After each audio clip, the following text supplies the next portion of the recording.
네, 안녕하세요. K부자입니다. 시청하시기 구독하기, 좋아요, 알람 설정, 멤버십까지 부탁을 드리겠습니다. 생애 첫 주택 구매자 67%가 다운 페이먼트 감당을 못한다 라는 기사가 떴어요. 3명 중에 1명은 계획보다 저렴한 지역에서 주택을 매수한다고 합니다. 그러니까 거의 3분의 2가 다운 페이먼트를 이제 감당하기가 쉽지가 않고 3명 중에 1명, 30%는 그래도 계획보다는 저렴한 지역, 제 기사를 읽어보니까 또 3명 중 1명, 그러니까 30%는 생각보다 작은 집을 산다고 합니다. 혼자 감당이 안 되니까 뭐 주변 친척들, 부모님들, 할머니, 할아버지나 여러분들한테 돈을 좀 빌려서 하기도 한다고 하는데요. 생애 첫 주택을 계획하고 있는 구매자들에게 가장 큰 장애물은 다운 페이먼트다. 이해가 됩니다. 저도 굉장히 고생을 했는데 부동산 중개업체인 로열 루페이지에서 발표한 자료에 따르면 가장 큰 힘든 부분은 재정적인 제약이었다. 그러니까 67%가 이제 너무 힘들다라고 얘기했고요. 근데 이게 2019년 불과 지금 4년 전이죠.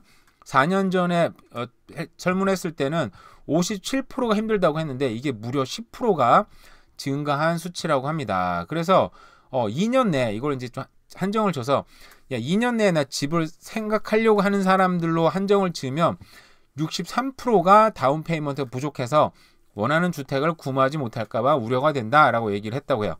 그러니까 그냥 일반적으로 설문조사하면 67%고 2년 내에 할 사람 63% 좀 줄어들었네요. 오히려. 그러니까 2년 내에 할 사람들은 그나마 돈을 조금 준비하고 있는 사람들인가 보네요. 보니까. 자, 지역별로는 밴쿠버 거주자가 71% 늘어났죠. 당연히 밴쿠버 거주자가 더 쉽지 않겠죠. 71%가 힘들 것 같다라고 얘기했고 지난해에 비교해서는 2%가 상승한 포인트고요. 그래서 얘기가 결국 많은 잠재적 구매자들이 높은 금리와 엄격한 모기지 자격, 다운 페이먼트 등으로 부동산 시장 진입에 어려움을 겪고 있는 것으로 나타났다. 특히 첫 거래가 가장 어렵다. 그쵸. 첫 거래가 좀 힘든 게 돈을 모으기도 쉽지 않지만 자기가 살고 있는 월세를 빠져나오기도 쉽지도 않고, 그러니까 첫 거래를 한 사람들 여러 부류를 봤을 때, 그리고 또 한편으로는 나름대로 싸게 살고 있는, 렌트를 좀 싸게 살고 있는 분들이 있어요. 보면은 렌트를 못 올리는 것도 있었지만 또 하우징 같은 데 사시면서 렌트를 그래도 상대적으로 좀 저렴하게 내면서 좋은 지역에 사는 사람들 같은 경우에는 첫 집을 사는 게 굉장히 어렵죠. 그죠?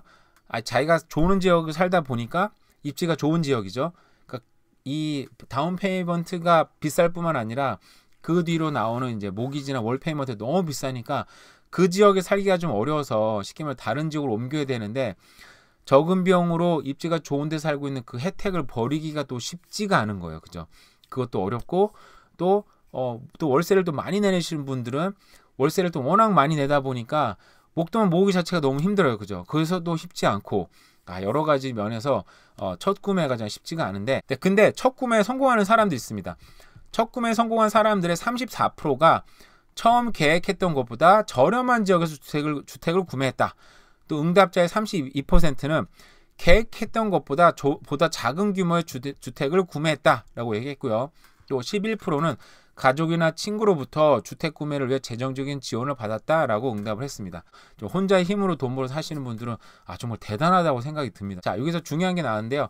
결국은 성공한 사람들로 한정적으로 봤을 때 34%는 처음 계획했던 것보다 저렴한 지역, 입지가 떨어지는 데 가서 샀고 3분의 1인 거죠. 32%는 계획했던 것보다 작은 규모의 주택을 택했다. 또 11%는 재정적 지원을 받았다라고 얘기했습니다. 그러니까 따져보면요. 66%, 77%, 3분의 2 이상이 자기가 생각한 것보다는 다른 지역 갔든지 아니면 혼자 안 되니까 재정적 지원을 받았어요. 결국은 밴쿠버나 토론토나 집을 사기 위해서는 생각해야 되는 게 재정 지원을 받으면 너무 좋죠. 근데 이게 쉽지 않은 사람이 너무 많은 것 같아요. 그러면은 생각해야 되는 게 계획했던 것보다 저렴한 지역으로 가야 돼요. 결국 어쩔 수 없는 것 같아요. 입지가 떨어지는 곳 혹은 좀 더 외곽으로 빠지지 않으면 안 되죠. 근데 그게 싫어서 버티다 보면 나중에는 그 입지가 안 좋은 곳, 그 외곽 지역도 들어가기가 쉽지가 않은 상황이 또 생겨요. 그러니까 자기가 입지가 마음에 안 들고 애들도 지금 학교 여기 다녀가지고 겨우 좀 됐는데 학교 또 옮기면 쉽지 않겠다. 나도 직장에서 멀어지는데 어떡하지? 그러니까 선택을 해야 될 것 같아요. 그러니까 자기가 이 지역에서 계속 살면서 부동산 가격이 떨어지기를 바랄지 아니면 지금 살 수 있는 데를 택해서 가서, 근데 부동산이요, 첫 구매가 되게 어렵다고 얘기했잖아요. 근데 두 번째 구매부터는 좀 쉬워지는 게 뭐냐면, 내가 갖고 있는 부동산 자산이 상승해서 그러니까 부동산으로 부동산을 사게 됩니다. 그러니까 예를 들어서 뭐 5억의 집을 샀는데 뭐 5년 뒤에 그게 뭐 운이 좋아서 기분 좋게 뭐 7억으로 올랐다고 쳐요. 그럼 일단 기본적으로 2억이 올랐잖아요. 근데 5년 동안 나는 가만히 있지 않았고 계속 또 모기지를 갚았습니다. 모기지의 반은 원금을 갚는 거예요. 그러고 보면은 거기서 최소한 또 5년이면은 최소 5만 불 정도 이상을 갚을 수 있어요. 사실 뭐 많이 내시는 분들은 막 1억 가까이 낼 수도 있어요. 그러니까 뭐 최소 5만 불, 6만 불, 7만 불도 내겠죠. 올 페이먼트를. 거기다가 2억이 올랐어요. 그러면 내가 그걸 통해서 제가 살 수 있는 집에다 얹어서 사는 게 아니라 거기서 또 모기지를 받잖아요. 그러니까 내가 생각하는 곳으로 입지가 좋은 곳으로 이동할 수도 있고, 아니면 뭐 집을 또 크게 갈 수도 있는 거고요. 아니라면 그 돈을 뭐 캐시아웃으로 빼가지고 투자를 할 수도 있고, 그러니까 여러 가지 옵션이 생깁니다. 그러니까 결국 자산을 갖고 있다라는 거는 단순히 그 자산의 뭐 상승이나 뭐 여러 가지 뭐 심리적인 안정이나 여러 가지 좋긴 하죠. 근데 자산을 갖게 되면 시간이 지났을 때 여러 가지 옵션이 내가 선택할 수 있는 선택지가 생기는 거예요.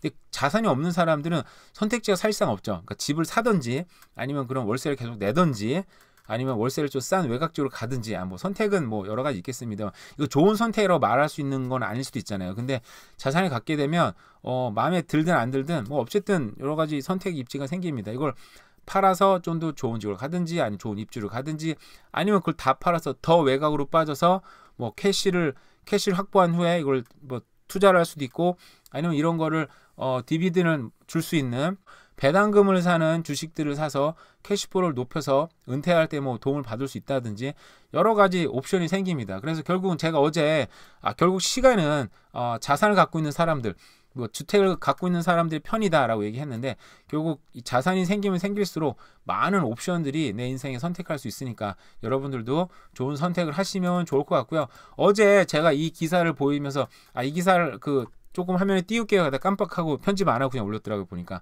제가 어때 봤던 기사, 소개했던 기사는 월세 부담에 BC주 세입자 등골을 휜다 뭐 이거였습니다. 근데 여기서는 어제 얘기했으니까 넘어가는데 한 가지만 말씀을 드릴게요. 세입자들이 직면하고 있는 문제들 가운데 하나가 과밀 주거, 그러니까 오버크라우딩이 문제라고 합니다. 그러니까 사람들이 좁은 지역에 많이 살고 있는 거예요. 그래서 임대주택 지수에 의하면 BC주 세입자들이 11%가 과밀 환경에서 거주하고 있는데, 특히 서리는 압도적으로 높은 24%가 세입자들이 과밀한 환경에 있다고 합니다. 그러니까 이걸 역으로 생각해 보시면 여러분들이 투자를 하거나 향후에 이제 집값이 상승할 수 있는 여력은 결국은 수요와 공급인 거잖아요. 그죠?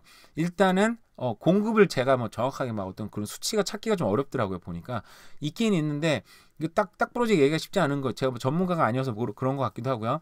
근데 어쨌든 수요가 가장 높은 곳은 썰이다.